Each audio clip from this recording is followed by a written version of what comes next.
I can do that remembering who you are. I can look at the issue, the subject, or behavior and disconnect that from my love for you as a human being. And even if you're not a follower of Christ, I've been commanded to love you. I've been commanded to see the humanity in you because you've been created in the image of God. I need to remember that because love starts with God. And God showed his love for us in this while we were still sinners. Christ died for us. So God does love the ungodly.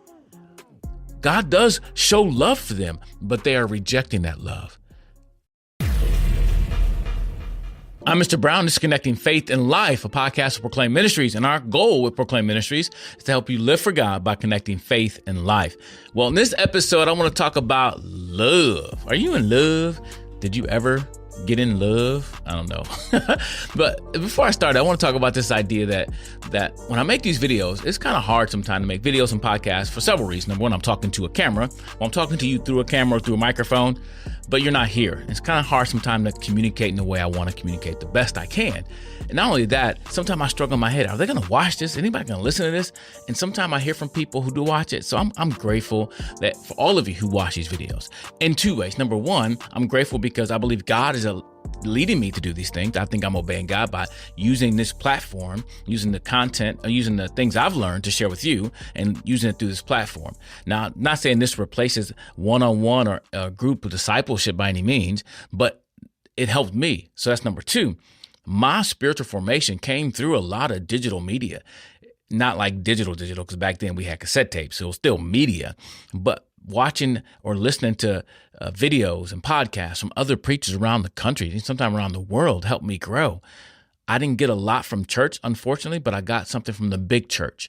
And so, and probably maybe it was my fault. I don't know. I'm not trying to place blame, but I want to use this platform the best I can to help in your spiritual formation. This should not be replacing anything you have in a local church. I know it's hard to find a church at times because there's no perfect church. And if you find a perfect church, don't join that perfect church because you would make it imperfect.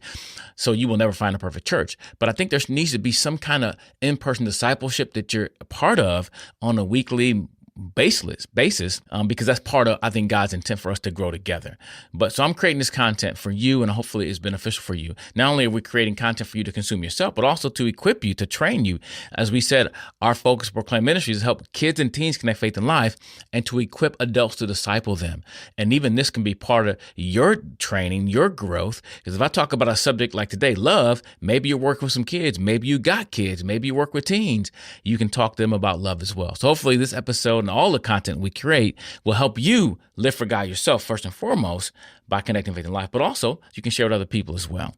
So thank you again for joining. I'm really appreciative of all the comments. So please leave a comment on the podcast, on the YouTube, wherever you are watching or listening to our content. Is beneficial to me and the team as we continue to create content to help you live for God by connecting faith and life. Now, with that said, let's talk about love, because I think this episode is going to air on Valentine's Day. And so it's Valentine's Day. And maybe you're watching and listen some other time, but Valentine's Day has a lot of emotion attached to it. I remember some of my friends used to call it reminder that you're single day. And I think that's the problem with the Valentine's Day or the way we look at love. And I think I want to talk about that today, love. And I think the first thing that I want to share with you is when I first thought about doing this episode on love, the first song that came to my mind was by Tina Turner. What's love got to do with it? What's love got to do with it? What's love but a second-hand emotion? I don't know why that song came to my mind. I don't even agree with the lyrics, but I think it came to my mind because that was part of the culture I grew up in. I heard that song over and over and over again. That's why I'm so big on helping you think about the music that you listen to, because it does implant thoughts and ideas, and they stay in your head. And I can think about, why don't you think about some music right now? Think about some music that you heard love talked about. What are some love songs that you heard of? Was it, what's that one? I'm glad I can't think of it right now anyway. But there's a bunch of cultural songs that make you think of what love is or give you definition for a lot of things. So my question is this, or here's the thing about love. Love has been talked about so much in our world, but it rarely is defined. We really don't have a clear definition of what love is. We make up our own definition based on our experience. So before we talk about love, we should probably ask this question: where did you learn what love means from? Where did your idea of love come from? How'd you learn it? Did you learn it from songs like some I did, from movies, from TV? Did you learn it from relationships that you watched or relationships that you were in, from personal experience? You and some little 12-year-old girl were in love. I know I was. I was in love with a girl across the street. Didn't know her last name, but we was in love. Just in love with her. Because I think what love was to me was a feeling, how thinking of her made me feel. And here's the key. It wasn't even about how she made me feel, because I didn't even spend time with the girl. It is what my thoughts of her made me feel. Therefore, I felt I was in love. Think about that. Sometimes we think it's the person, but it may not even be the person. It's what we think about the person or our thoughts about this thing that makes us feel a certain way.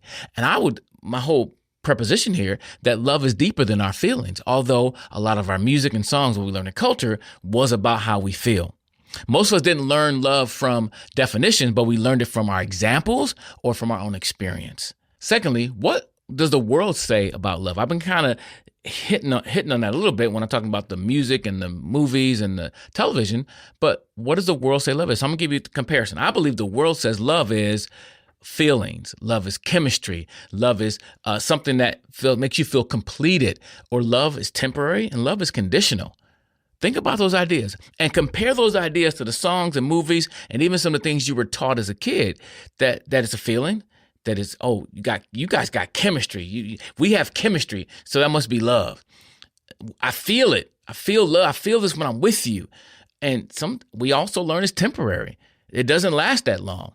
And that's why I was talking to kids recently, like this idea of dating when you were in 4th and 5th grade. And I kind of encourage even middle school kids, high school kids, dating may not be the best time for you right now. Because I think we practice this thing called divorce in our world, where we date, we break up, we date, we break up, we date, break up. Then we just switch to we get married, we break up, we get married, we get divorced, get married, we get divorced. And I think it's a pattern of learned behavior, because when it's not working out, I'm a quit, because love is temporary and love is also conditional. That's what the world teaches us about love. But there's another side of love. As a follower of Christ, I need to understand what love truly is and where love comes from. Love does not start with human beings. Love starts with God. There's so many competing definitions. So I gave you some of the way the world shows love. But let's talk about God's love. Here's some ideas that I believe about God. Love starts with God. Love flows from God. And love is shown through action, and actually shown through God. So again, love starts with God, love flows from God, and love is shown through God's actions as well. We see that clearly. So the question isn't, do you believe in love? Is that song, Do You Believe in Love? I think a song like that. And I'm sorry if some of these lyrics are making you think of the song, and now you can't stop thinking about the song. My bad. But, so the question isn't, do you believe in love? The question is, which definition are you living by? And that's a clear distinction. You can say you believe in love, but what is the definition that you're living by? And I believe we need to start with love. We'll start with definition that comes from God, that love starts with God. And I like the fact that in the Bible, there's many different words for love. And we're going to cover some of those, like some of the Greek words. I'm going to try my best to say those Greek words or Hebrew words. I'm going to try. But we only have one word for love in English language. And maybe you're listening to this in Spanish. Maybe there's more. Let me know if you know Spanish. Are there more words for love in Spanish than there are in English? Because we got one word for love. So I'm going to break down some of those words or look at those, compare some of those words. But the Bible doesn't flatten the word love, an idea that it's just not one thing. Love is shown, or it is expressed in several ways. It's expressed in covenant idea, friendship, family, compassion, commitment. And all of these words that kind of use the Bible describe love, they describe the character of God.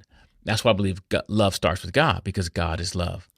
1 John 4, 7 through 10 kind of gives us an idea of what love is. Let me read that. 1 John chapter 4, starting at verse 7. 1 John 4, 7. Beloved, let us love one another, for love is from God.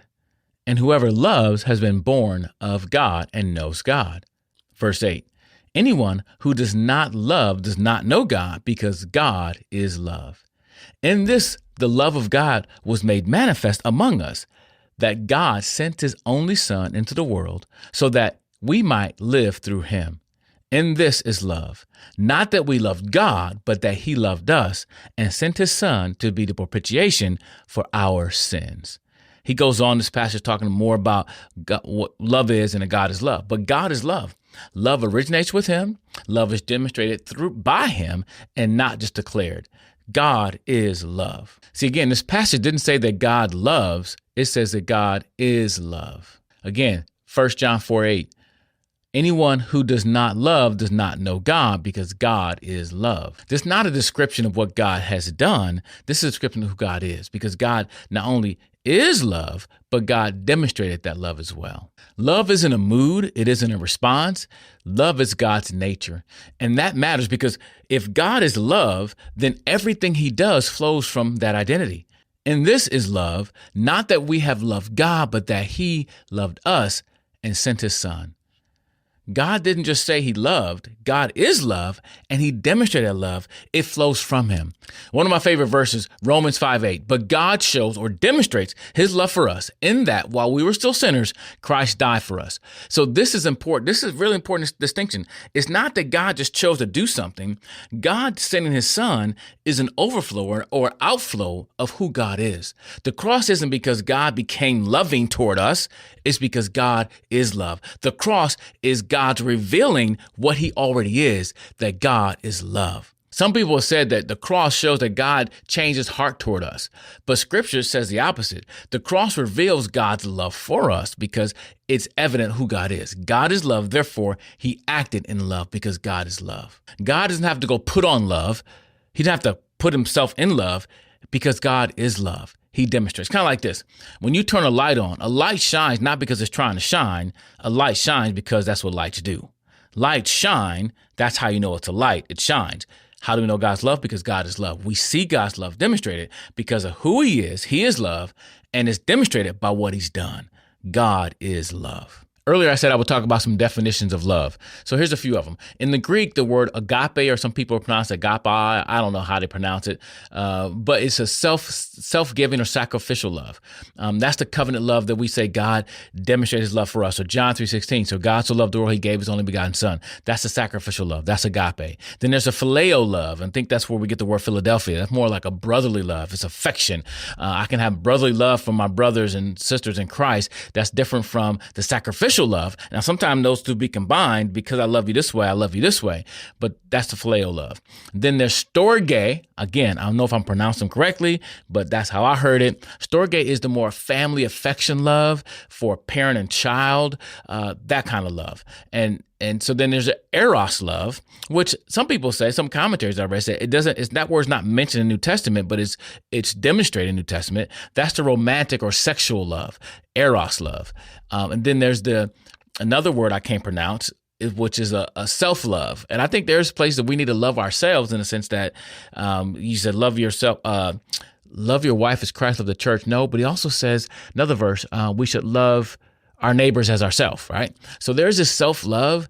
It is not always negative. There should be some place where you take care of yourself. And I think naturally we love ourselves. We take care of ourselves in a good way. So that's like another kind of love. But in the Old Testament, these words I don't pronounce well at all. Hava, I think that's how you say it. I might have said it right. Let me know if you think I said it right. Hava, which is love and affection, commitment. And then there's hesed. I think I said that one right too. A steadfast love, a loyal love. And the Bible, in Psalm 136, it talks about that with God, that steadfast love of the Lord. As in the first song, the steadfast love of the Lord never ceases. His mercy never come to an end. They're new every morning. Great is your faithfulness. That's where I hear that word at. But that steadfast love of the Lord is there.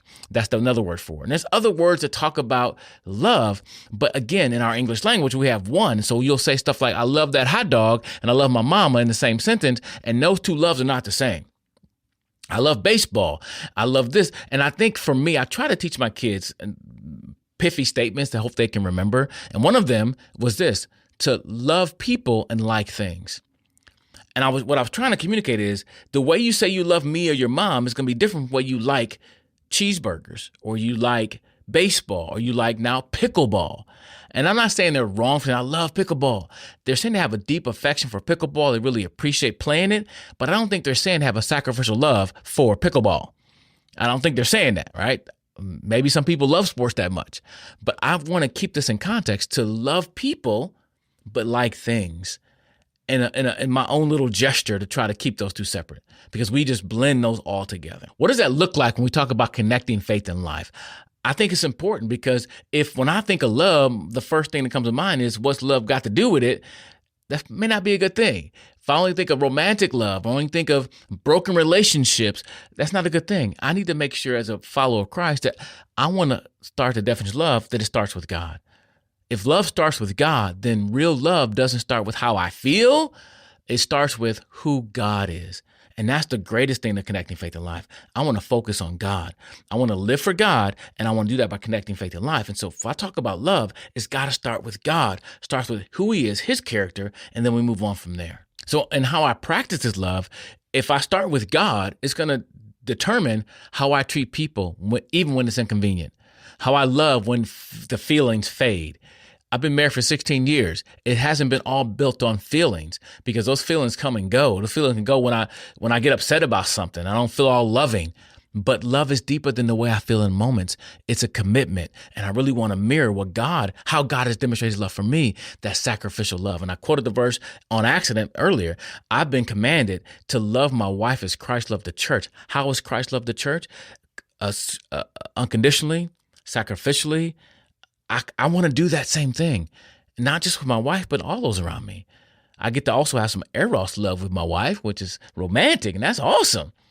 But when it comes to how I treat people around me, how I love my neighbor as myself, as I've been commanded to, that has to start with God's definition of love and God and who God is, because God is love. So it's gonna go past when my feelings fade for my neighbor. It's going to go past when I am somebody makes me mad or upset.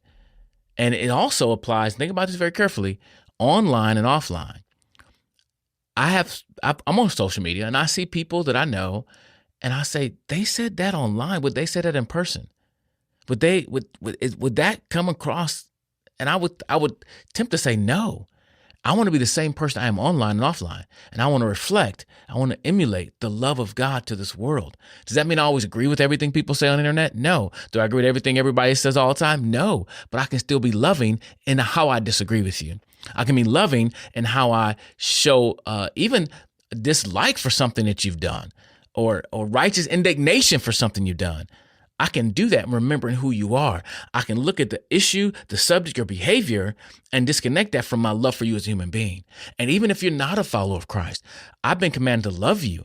I've been commanded to see the humanity in you, because you've been created in the image of God. I need to remember that, because love starts with God. And God showed his love for us in this: while we were still sinners, Christ died for us. So God does love the ungodly. God does show love for them, but they are rejecting that love.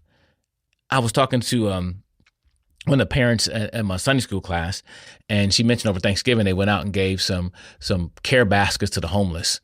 And some of the people who got those care baskets threw them back at them and yelled at them and cussed at them. And she was like, wow, this is great for kids to see, that even when you do the right thing, how people respond should not change you from doing the right thing. You're trying to help them, and they're yelling at you, cussing at you. And she said, this was a great teaching moment for them, that I'm going to do the right thing, even though it wasn't received rightly. And the same thing is true for God's love. God gave his love. And guess what? It took a while for me to receive it fully. I didn't appreciate it. But now I am a full recipient of God's love. And I think in the same way, we need to share God's love, even with people who don't necessarily want it or receive it, because God still showed it regardless of the people.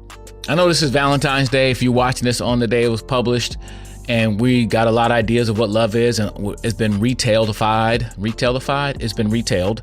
And our family, we used to celebrate Valentine, which is the day after of Valentine's Day because everything was on sale. We would go to different stores and buy all the stuff 50, 70, 80% off and celebrate Valentine's Day.